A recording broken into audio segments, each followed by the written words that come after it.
If you attend woodworking conferences over the next few years, there's a good chance you'll see me there with this display that I just made. Probably moving it around and setting it up in different places, as I think I've hit on a slick design to make that easy.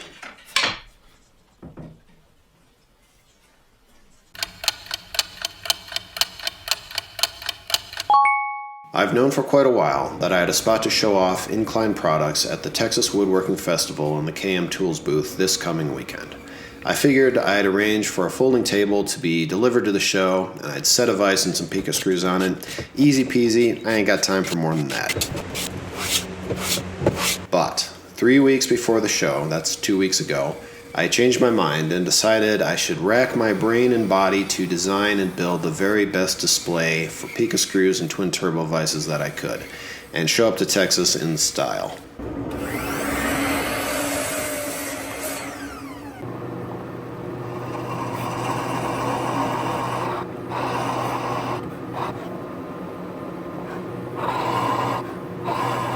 If I'm going to be able to claim a design as my very best work, I had better lay out some challenging criteria for it. First off, it had to be small while clearly showing the value of Pika Screws and Twin Turbo Vises.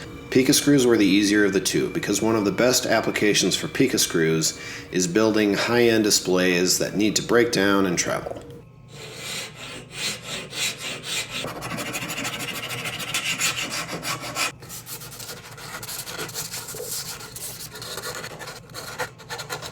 So I just had to design a really cool looking display using Pika Screws to allow it to break down and ship, and Pika Screws would be covered.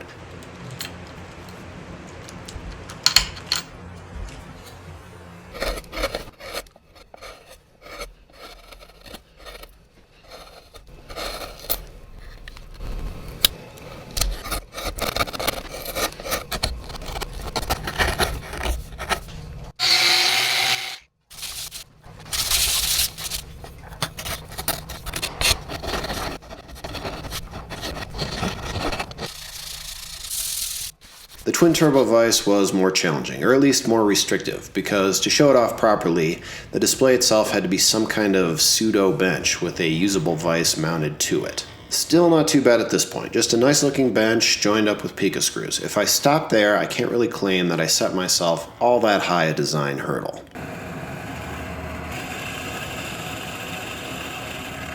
So I added mobility, and I didn't just do this to make it harder. Mobility really does make the display more valuable to me and my business. If it's easy to pick up, move, and set in a new spot, I can do that throughout the day in a way that's strategically aimed at getting more eyeballs on my products.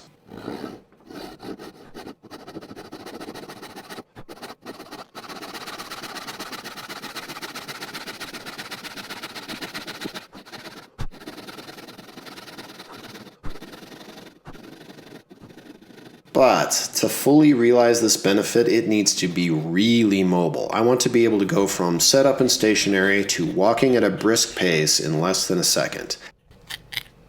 After all, I might need to make an escape to avoid an awkward, sir, you can't park your display in the bar kind of scolding. That's no fun.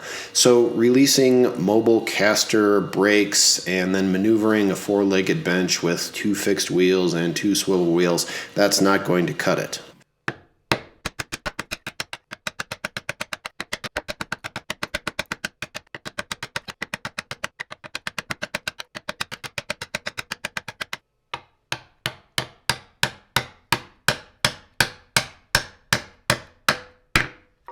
Feeling now adequately challenged, I paced around my shop trying to get the bones of a design together, and then fiddled with it in SketchUp until I was confident enough to dive into the build. And all in all, it went pretty well. The box shipped exactly 12 days after I decided that this more ambitious display had to be done. Those of you most familiar with my channel might be thinking, 12 days to do that project, plus all the other build project content I've been posting, and he's doing a lot, and that's true. Compared to the last 10 years, I am doing a lot, and I'm going to continue to do a lot because InKleind is now my full-time job. Some of you just found my channel and don't care either way. Some of you follow along semi-regularly and thought that I was full-time and are just learning that I wasn't. So I'm not expecting this to be like a big deal to everyone, but it's a big deal to me. This one time, I really need to make that clear. Doing awesome, ambitious builds and coming up with new woodworking solutions and making more and better videos is something that I am just on fire to do with the time I have for my professional work life. It's what I want to be doing. And because enough of you saw merit in what I was coming up with and put your hard-earned money and trust into the products that I sell, I'm able to put a lot more of my time towards those professional ambitions. It means the world, and thank you. I'm leveling up every aspect of the business, and I can't wait to show you so many things. Not all just products to sell. I mean, some products to sell, but it's going to be good. It's exciting. Thank you.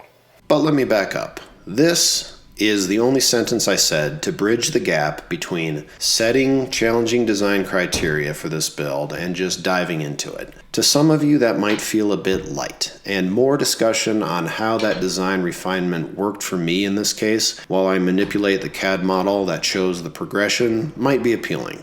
That video will be up tomorrow for those who join my YouTube channel, as well as other design deep dives that I've done in the past. If that's appealing and you'd like to support my now full-time dedication to doing this work with a few bucks a month, there's a link in the description to join. You also get insights on what's going on with my product development efforts before they're public and an in by your name in the comments. What a deal. So check it out if you're inclined. And as always, thanks for watching.